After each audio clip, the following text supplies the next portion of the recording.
పాలకూర పప్పుడికి కావలసినవి: ఒక కట్ట పాలకూర, ఒక స్పూను శనగపిండి, ఒక స్పూను వాము, కరివేపాకు, అర స్పూను కారం, తగినంత ఉప్పు, 4 స్పూన్లు శనగపిండి, నీళ్లు పోయకుండా శనగపిండి, పాలకూర కలుపుకుందాం. కొంచెం సోడా వేసుకుందాం, తినే సోడా. శనగపిండి పాలకూరలో నీరు ఉంటుంది కాబట్టి శనగపిండి వేసుకొని కలిపినాక ఇలా ఉంటుంది. మనము ఇలా కలుపుకున్నాక కొంచెము చెయ్యి తడి చేసుకొని కలుపుదాం. తడి చేసుకొని కలిపినాక ఆయిల్ వేడొచ్చింది, మనం ఇప్పుడు వేసుకుందాం.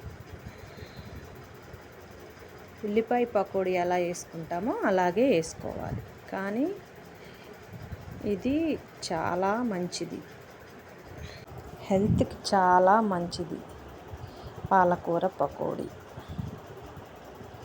మనం ఉల్లిపాయ పకోడీకి శనగపిండి ఎక్కువ పట్టిద్ది కాబట్టి తక్కువ శనగపిండి తీసుకోవచ్చు. దీంట్లో తక్కువ శనగపిండితో వేసుకుంటే ఇంకా చాలా హెల్త్ ఇష్యూస్ ఏమీ రావు.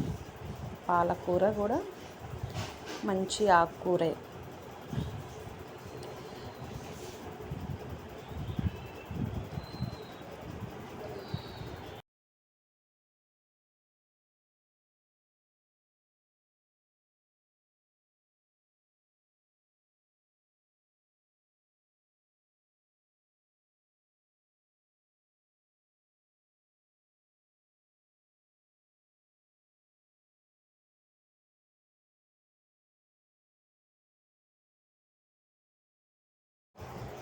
పాలకూర పకోడీ రెడీ.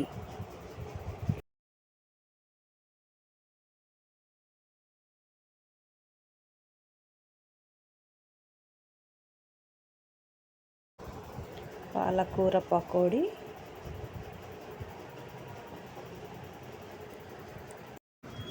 ఉల్లిపాయ పకోడీ లాగే పాలకూర పకోడీ అంత టేస్ట్గా ఉంటుంది, హెల్త్కి కూడా చాలా మంచిది. మీకు నచ్చినవి ఏదైనా చెయ్యాలి వంటలు అంటే కామెంట్ పెట్టండి ఫ్రెండ్స్.